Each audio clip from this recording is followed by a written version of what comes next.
Hello there, my name is Thomas Regan. Over the last 3.5 years, me and my wife have built an 11 property portfolio, which we have just recently sold some, and we're going to use that cash to invest in a larger commercial property.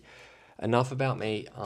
What I wanted to talk about was strategizing when it comes to financing and building a large property portfolio. Now, one of the most important parts of your strategy is how you are going to finance your investment journey.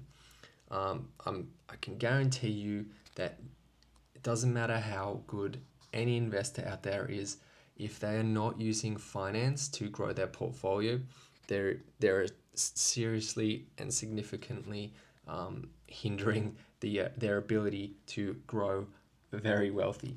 So what I mean by that is, I mean finance is essentially leverage, okay? And debt is not inflatable.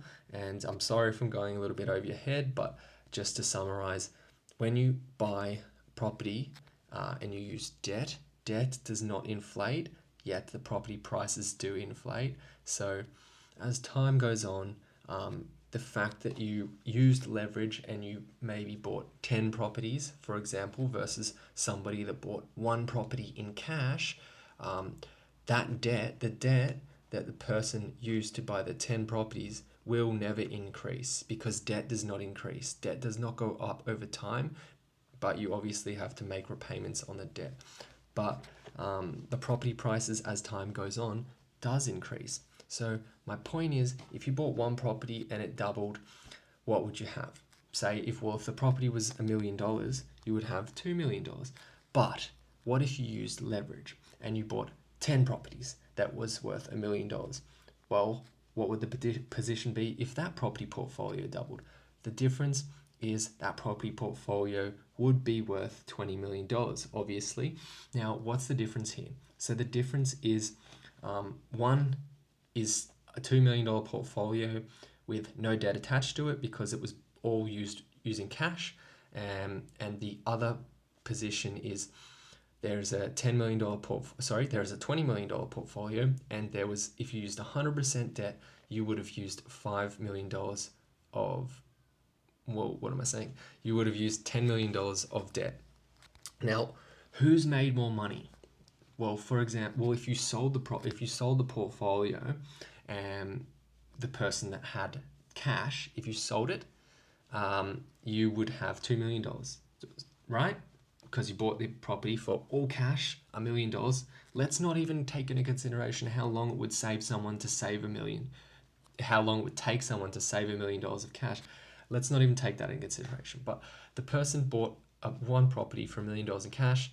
Great. Now, the other person bought 10 properties using 100% debt. Just for this example, I'm just trying to make it very simple and understandable why we use debt, why you use leverage, why you use finance.